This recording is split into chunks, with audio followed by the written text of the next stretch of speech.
அனைவருக்கும் வணக்கம். நிகிதாவுக்கு எதிராக எப்பெல்லாம் சிபிஐ விசாரணையில் முக்கிய ஆதாரங்கள் கிடைக்குதோ, இல்லை ஊடகங்களில் அவருக்கு எதிரான செய்திகள் வெளியாகுதோ, தவறாமல் ஒரு வீடியோ ஆடியோ வெளியிட்டு, இல்லை பிரபல பத்திரிகைகளில் ஒரு பேட்டி கொடுத்து தான் ஒரு நல்லவர் போல ஒரு பிம்பத்தை கட்டமைக்க முயற்சி பண்ணுவாங்க. இப்போ அது மாதிரியே பார்த்தீங்கன்னா ஒரு பிரபல ஊடகத்தில் உட்காந்து இன்னும் சில தினங்களில் சிபிஐ விசாரணை முடிஞ்சு குற்றப்பத்திரிகை நீதிமன்றம் தாக்கல் செய்ய வேண்டியிருக்கக்கூடிய சூழலில் தான் எந்த தப்பும் பண்ணலை, நகையை திருடியது அஜித்குமார் தான் அப்படிங்கிறத எவ்வளவோ சொல்கிறதுக்கு முயற்சி பண்ணுறாங்க. எப்படியாவது மக்களை நம்ப வச்சிடணும், நகையை இருந்தது உண்மை, நகையை அஜித்குமார் திருடியது உண்மை அப்படிங்கிறத நம்ப வச்சிடணுன்ட்டு ரொம்ப முயற்சி பண்ணியிருக்காங்க.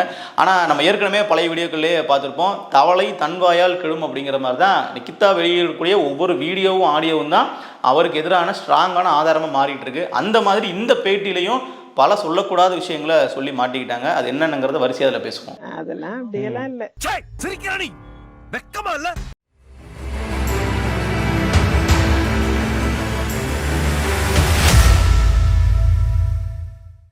முதல்ல இந்த பேட்டி ஆரம்பிக்கும் போதே ரொம்ப ஒரு சிரிச்ச முகத்தோட ஆரம்பிக்கிறாங்க. நமக்கு என்னன்னே புரியல. ஏன்னா போன வீடியோக்கள்லாம் நான் அழுதுகிட்டே இருக்கேன், நானும் அம்மா டெய்லியும் கண்ணீர் ஒடிச்சுட்டு இருக்கோம், அஜித்குமாரோட அம்மா அழுறாங்கன்னு எனக்கு தெரியாது, ஆனால் நான் டெய்லியும் அழுதுகிட்டு இருக்கேன், என்னால் இது மாதிரி உயிர் போயிடுச்சு அப்படின்னு சொல்லிட்டு அப்போல்லாம் பேசினாங்க. ஆனால் இப்போ என்னன்னு பார்த்தீங்கன்னா அப்படி சிரிச்ச முகமாக பேட்டி கொடுத்துட்டு இருக்காங்க. எடுத்த உடனே அவங்க சொல்றது, அஜித்குமார் என்கிட்ட நான் கேட்கும் பொழுது நகையை நீ எடுத்தியாப்பா அப்படின்னு நான் கேட்கும் பொழுது நான் எடுக்கலை அப்படின்னு அவர் சொல்லவே இல்லைன்னு சொல்லி சொல்கிறாங்க. இது எவ்வளோ பெரிய ஒரு பச்சை பொய் அப்படிங்கிறத பாருங்கள். அஜித்குமார்கிட்ட போய் கேட்குறாங்க, காரில் 9.5 பவுன் நகை வச்சுருந்தேன், நீ தான் சாவி எடுத்து கொண்டு போனேன், நீ அந்த நகை எடுத்தியா அப்படின்னு கேட்கும்போது நான் எடுத்தேன்னு சொல்லலை, எடுக்கலன்னு சொல்லலை, அவர் அந்த மாதிரி என்கிட்ட பதில் சொல்கிறாருன்னு சொல்லி பேசுகிறாங்க. ஆனால் இது ஒரு பச்சை பொய். ஏன்னா அஜித்குமாரினுடைய சித்தி ரம்யான்றவங்க, இவங்க கூட அஜித்குமாரோடைய ஆள் தான் இந்த ரம்யான்னு சொல்லி போய் சொன்னாங்க இல்லையா, அந்த ரம்யா அவர்கள் இதற்கு முன்னாடியே தெளிவாக சொன்னாங்க.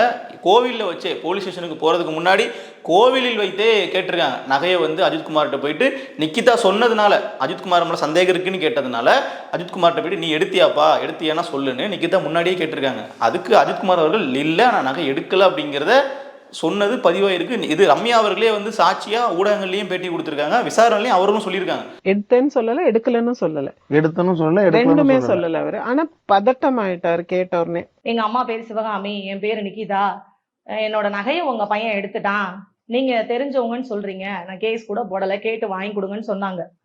நான் என் பையன் கிட்ட போய் கேட்டேன், சாமி நகையை பாத்தீங்களான்னு. அம்மா நான் பார்க்கவே இல்லைம்மா, எடுத்திருந்தாதானம்மா கொடுக்க முடியும் தான் எங்க பிள்ளை சொன்னாங்க.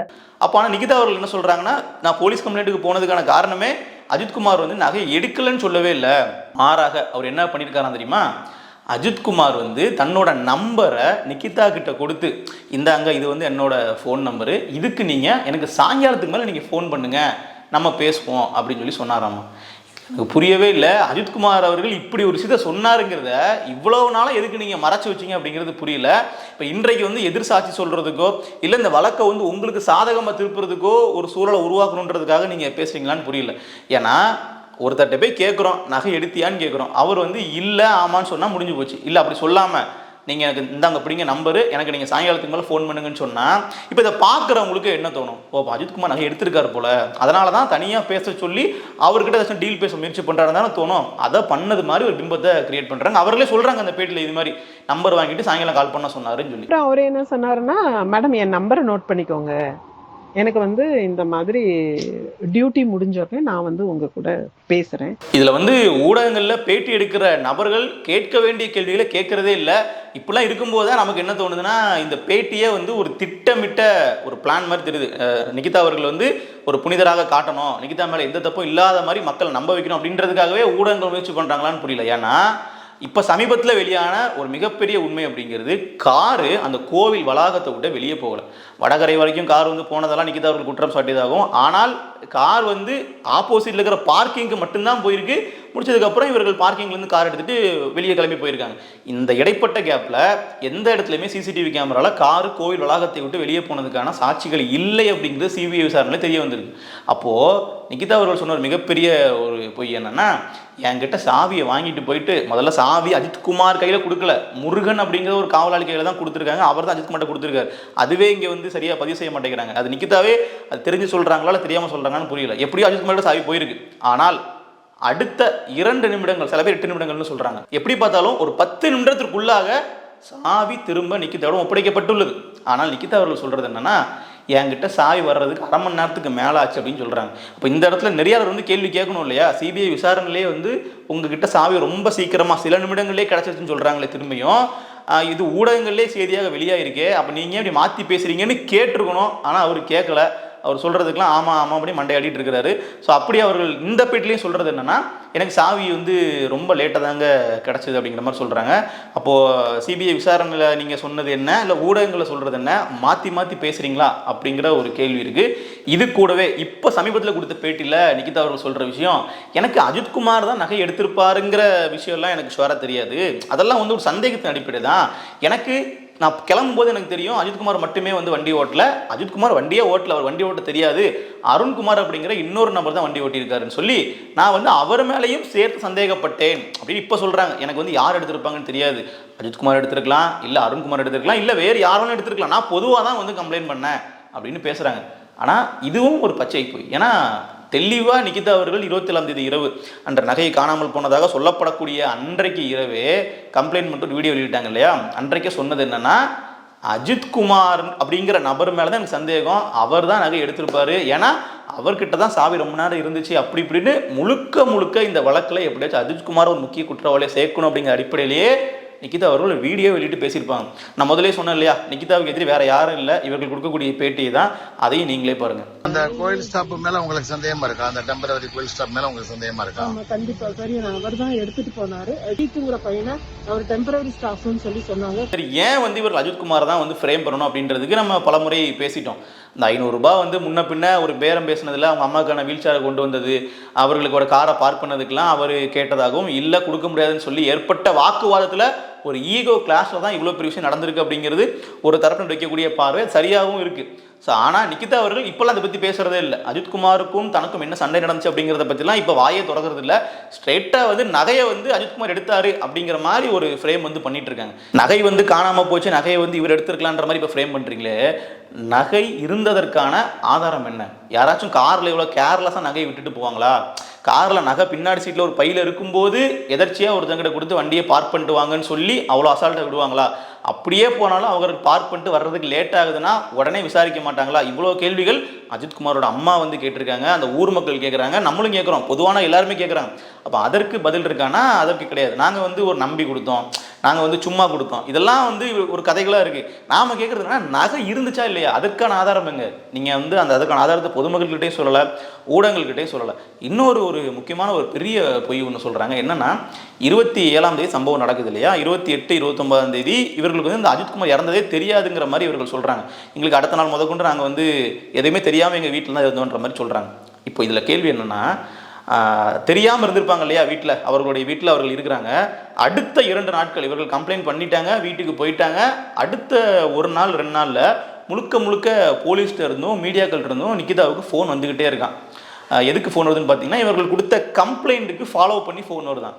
கேள்வி என்னன்னா, உங்கள் நகையை காணோம் அப்படிங்கிறது தமிழ்நாட்டு மக்களுக்கு பிரச்சனையே இல்லை, அது ஊடகங்களுக்கும் பெரிய ஒரு செய்தியே கிடையாது. அப்படி இருக்கும்போது அஜித்குமார் இறந்த செய்தி அப்படிங்கிறது 29ஆம் தேதி வெளியே வருது, பெரிய பிரச்சனையாக மாறுதுன்னா, அதற்கு அப்புறம் போலீஸ் உங்களுக்கு ஃபோன் பண்ணுறாங்க, ப்ரெஸ் உங்களுக்கு ஃபோன் பண்ணுறாங்க, நீங்கள் செய்தியாக மாற்றினீங்கன்னா பரவாயில்ல. அதெல்லாம் உங்களுக்கு வந்து ஃபோன் பண்ணுறாங்க, 24 மணி நேரம் ஃபோன் வந்துகிட்டே இருக்குன்னு சொல்கிறீங்கன்னா பரவாயில்ல. அந்த முதல் 2 நாட்கள் உங்களுக்கு ஏன் ஃபோன் வரப்போகுது? போலீஸ்காரங்க ஃபோன் பண்ணியிருப்பாங்க. ஏன்னா இவங்க என்ன சொல்கிறாங்கன்னா, போலீஸ் வந்து எனக்கு ஃபோன் பண்ணிட்டே இருப்பாங்க, 24 மணி நேரம் ஃபோன் வந்துட்டே இருந்துச்சு, ஆனால் நான் ஃபோன் எடுக்கும்போது அது பத்திரிக்கையாளராக இருக்கும். இப்போ பத்திரிக்கையாளர்கள்ட்ட நான் என்ன சொல்கிறது, நான் வந்து கம்ப்ளைண்ட் கொடுத்துட்டு வந்துட்டேன், வேறு எதுவும் தெரியாதுங்கிற மாதிரி நான் சொல்லி நான் ஃபோன் வச்சுட்டே இருந்தேன். ஒரு கட்டத்தில் போலீஸ்காரங்க ஃபோன் பண்ணும்போது நான் ஃபோன் எடுக்க முடியாத நிலைக்கு போயிட்டுன்னு சொல்லி எப்போ சொல்கிறாங்க? அடுத்த நாள் சனிக்கிழமையே இது மாதிரிலாம் சிக்கல் இருக்குன்னு பேசுகிறாங்க. மீடியாலேருந்து நிறைய ஃபோன் பண்ணிகிட்டே இருந்தேன். ஸோ எது போலீஸோட கால், எது அவங்களோட கால்னு நம்ம 24 ஹவர்ஸ் ஃபோன் கத்திக்கிட்டே இருந்தது. சொன்னாங்க, என்னங்க போலீஸ் பண்ணா எடுக்க மாட்டீங்க? ஐயோ சாரி சார், இது ப்ரெஸ்ஸா போலீஸான்னு தெரியல, அதனாலதான். ஃப்ரைடே இது நடந்த பிறகு சாட்டர்டே ஃபுல்லா இப்படி போகுது, மாத்தி ப்ரெஸ் பண்றாங்க, போலீஸும் பண்றாங்க, மாத்தி ஃபோன் வந்துட்டே இருக்கு. சனிக்கிழமை ஏன் உங்களுக்கு இது மாதிரி சிக்கல் வரப்போகுது? சனிக்கிழமை தான் இந்த பிரச்சனை பூதாகரமாக வெடிக்கவும் இல்லை, ஊடகங்களுக்கு இது ஒரு பெரிய செய்தியாக கூட ஆகவே இல்லையே, அப்போ ஏன் இந்த மாதிரி சிக்கல் வரப்போகுது? அப்போ இது ஒரு பொய் தானே. ஊடகங்கள் எதுக்கு நிக்கிதாவுக்கு சனிக்கிழமை ஃபோன் பண்ண போகிறாங்க? ஏன்னா அன்னைக்கு தான் நகை காணாமல் போனது மட்டும்தானே புகாராக இருந்துச்சு. அஜித்குமார் அவர்கள் விசாரணை கொலை செய்யப்பட்டு விட்டார் அப்படிங்கிறது செய்தியாகவே ஆகலையே. சொல்லப்போனால் அன்றைக்கு ஒரு உயிரிழக்கவுமே இல்லையே. அப்புறம் எப்படி உங்ககிட்ட வந்து பிரஸ் கால் பண்ணிட்டே இருந்தாங்க?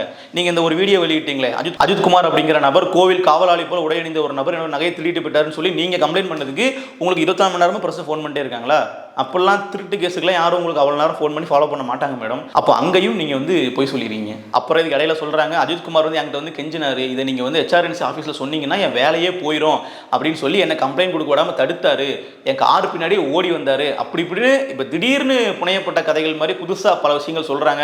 இதற்கு பின்னாடி வந்து யாராச்சும் ஒரு இயக்கி இதை வந்து இப்பெல்லாம் சொல்லுங்க அப்படின்னு எழுதி கொடுத்து பேச வைக்கிறாங்களா அப்படிங்கிறது நமக்கு தெரியல. அது சிபிஐ விசாரணை தான் நமக்கு தெரிய வரணும். இல்லை இன்னொன்று என்னென்னா, கடைசியாக சொல்லும்போது எனக்கு நகையே வேணாம், அந்த ஒரு உயிர் வந்து இப்போ போனதுக்கு நீதி கிடைச்சா போதுங்கிற மாதிரி சொல்கிறாங்க. நாங்களும் அதுதான் கேட்குறோம். ஆனால் அது ரெண்டாவது, நகையே வேணான்னு நீங்கள் இப்போ சொல்லவே கூடாது. முதல் நகை இருந்துச்சா அப்படின்னு நீங்கள் எங்களுக்கு சொல்லணும். நகை இருந்ததுக்கான ஆதாரத்தை நீங்கள் காட்டுங்க. இந்த பாருங்கப்பா, ஒரு செயின், 2 வளையல், 2 மோதிரத்துக்கான பில்லு தான், நான் இந்த இத்தனை தேதி வாங்கியிருக்கேன் பாருங்கள், நான் காரில் கொண்டு வந்ததுக்கான ஆதாரங்கள்னு ஏதாவது ஒன்று காட்டுங்க. அங்கே தானே இந்த புள்ளியாக, அந்த பிரச்சனைக்கான மைய புள்ளியாக அதானே. இப்போ நாங்கள் வந்து சந்தேகப்படுற விஷயம் என்னவா இருக்குது, நகையே உங்ககிட்ட இல்லை, நீங்கள் அஜித்குமார் கூட வந்த பிரச்சனையில் ஒரு ஈகோ கிளாஷ்னால பழி வாங்கக்கூடிய நோக்கத்தில் நீங்கள் ஒரு போலியான ஒரு கம்ப்ளைண்ட் கொடுத்துட்டீங்க. அதனால தான் இவ்வளோ பெரிய சிக்கல். அப்போ நகை எடுத்திருந்தாலும் கூட அஜித்குமார் அவர்கள் வாங்கின அடிக்கு நகையை கொடுத்துட்டு உயிர் தப்பிச்சிருப்பார். அப்போ நகையை எடுக்கப்படலை, நகையை திருடப்படலை, ஆனாலும் நகையை எங்கன்னு கேட்டு அடிக்கும்போது காவலர்களுக்கு ஒரு ப்ரெஷர், நகையை வந்து மீட்டெடுங்கன்னு சொல்லி. அஜித்குமாருக்கு எடுக்காத நகையை கொடுக்க முடியல. அப்போ அவர் என்ன பண்ணுவாருன்றதுனால இவ்வளோ பெரிய பிரச்சனை போய் முடிஞ்சிருச்சுன்றதான் பொதுமக்கள் தரப்புலேருந்து நாங்கள் சந்தேகப்படக்கூடிய விஷயம். நீங்கள் சொன்னீங்கல்ல, அஜித்குமார் நகை எடுத்திருப்பாருன்னு சந்தேகம் தான் பட்டான குற்றம் சாட்டல், அது மாதிரி நாங்களும் சந்தேகம் தான் படுறோம். உங்களை அந்த சந்தேகத்துக்கான தீர்வை நீங்கள் பொதுமக்கள்கிட்ட கொடுங்க. நீங்கள் வெளிப்படையாக ஊடகங்களில் வைங்க. ஏன்னா பேட்டி கொடுக்குறீங்கல்ல, நீங்களே சொல்கிறீங்க விசாரணை நடந்துக்கிட்டு என்னால் ரொம்ப முழுசாக பேச முடியும். அப்போ எதுக்கு பேசுகிறீங்க? நீங்கள் பேட்டி கொடுக்கணுங்கிற அவசியமே கிடையாது. பேட்டி கொடுக்குறீங்கன்னா பொதுமக்களோட கேள்விக்கு நீங்கள் பதில் சொல்லுங்கள். நீங்கள் வந்து உங்களை ரொம்ப நல்லவங்க அப்படிங்கிற மாதிரி நீங்கள் காட்டிக்கிறதுக்காக கொடுக்குற பேட்டிகள் அப்படிங்கிறது, நான் மறுபடியும் சொல்கிறேன், நீங்கள் பேச பேச அதிகமாக வந்து மாட்டிக்கிட்டே இருக்கீங்க, எக்ஸ்போஸ் ஆகிட்டே இருக்கீங்க. நீங்கள் வந்து உங்களுடைய பேச்சுக்களை உங்களை காப்பாற்றுற மாதிரியே தெரியல. ஏன்னா அது உங்களுக்கு தெளிவாக இன்னும் நீங்கள் ப்ரிப்பேர் பண்ணிட்டு வரலையா, இல்லை இயல்பாகவே வந்து நீங்கள் பேசும்போது மாற்றி சொல்லிட்டீங்கன்னு தெரில. முதல்ல வெளியிட்ட வீடியோலேருந்து அதுக்கப்புறமா தனியாக ஒரு வீடியோ, அதுக்கப்புறமா கொடுத்த பேட்டிகள் எல்லாத்துலேயுமே உங்கள் கருத்துக்களை வந்து ஒரே வீடியோவில் சேர்த்து பார்த்தோம்னா பல விஷயங்கள் நீங்கள் மாற்றி பேசி வச்சுருக்கீங்க. அப்போ இதெல்லாம் சிபிஐ அதிகாரிகளுக்கும் தெரியும். நாளைக்கு நீங்கள் நீதிமன்றத்தில் போய் நின்னீங்கன்னா நீதிபதிகளே கேட்பாங்க, என்ன இது ஒரு வீடியோவில் சாய் வந்து அஜித்குமார் கிட்ட மட்டும்தான் இருந்துன்னு சொல்கிறீங்க, இன்னொரு வீடியோவில் சாய் வந்து பல நபர்கள்ட்ட போயிட்டு வந்துச்சுன்னு சொல்லி பேசுவீங்க. ஒரு வீடியோவில் நாங்கள் கோயிலேயே புளியோதரை சாப்பிட்டுட்டோம் பசிக்கும் போதுன்னு சொல்கிறீங்க, இன்னொரு வீடியோவில் நாங்கள் வந்து பசிக்குதுன்னு சாப்பிட்றதுக்கு வெளியே போனோம் அப்போ தான் நகையை பார்த்தோன்னு சொல்கிறீங்க. இப்படி தொடர்ச்சியாக நீங்கள் மாற்றி பேசிகிட்டு இருந்தீங்கன்னா மக்களே கேள்வி கேட்பாங்க, இதெல்லாம் என்ன அப்படின்னு சொல்லிட்டு. இதில் வந்து ஊடகங்களுக்கும் ஒரு பங்கு இருக்குது. நீங்கள் போய் நிக்கிதா வந்து ஒயிட் வாஷ் பண்ணுறதுக்கான வேலையை பார்க்கக்கூடாது. ஒரு கிராஸ் இன்வெஸ்டிகேஷன் பண்ணனாலும் பரவாயில்ல, மக்கள் கேட்குற கேள்வியை முன்வைங்க. சிபிஐ விசாரணையில் இது மாதிரி சொல்லியிருக்காங்களே, அதற்கான அர்த்தம் என்ன? வண்டி வந்து வடகரைக்கு கூட போகல, சிசிடிவி ஃபுட்டேஜ் எங்கேயுமே கோவிலை விட்டு வெளியே கார் போனதுக்கான பதிவு இல்லை, ஓடிட்டு வர்றது நீங்கள் தான், வெளியே போகிறது நீங்கள் தான். அப்புறம் எப்படி அரை மணி நேரம் ஆயிருக்கும்? கோவிலுக்கு எதிர்த்தால இருக்கக்கூடிய பார்க்கிங்கில் தானே வண்டியை விட்டுருக்காங்க, வேற எங்கே கொண்டு போனாங்கன்ற கேள்வி நீங்கள் கேட்கணும் இல்லையா? அந்த கேள்விகள் எதையுமே வந்து ஊடகங்கள் கேட்கறது இல்லை. அதுவும் நம்ம வைக்கக்கூடிய குற்றச்சாட்டு. இன்னும் சில தினங்கள் தான், இன்னும் அடுத்த 20ஆம் தேதிக்கு வந்து பார்த்தீங்கன்னா எப்படியும் இந்த வழக்கு வந்து நீதிமன்றத்துக்கு போகும்போது அங்கே நமக்கு பல உண்மைகள் தெரிய வரும். அப்போ நம்ம சேர்த்து வந்து இதை பேசிக்கலாம். அஜித்குமாருக்கு வந்து நீதி கிடைக்கணும் அப்படிங்கும்போது நமக்கு ஆரம்ப புள்ளியிலேருந்து, நகை காணாமல் போன புள்ளியிலேருந்து இந்த வழக்கை வந்து தீர விசாரிக்கணும், சம்பந்தப்பட்ட அனைவருமே தண்டிக்கணும் அப்படிங்கிறது தான் நம்மளோட கோரிக்கை. நன்றி.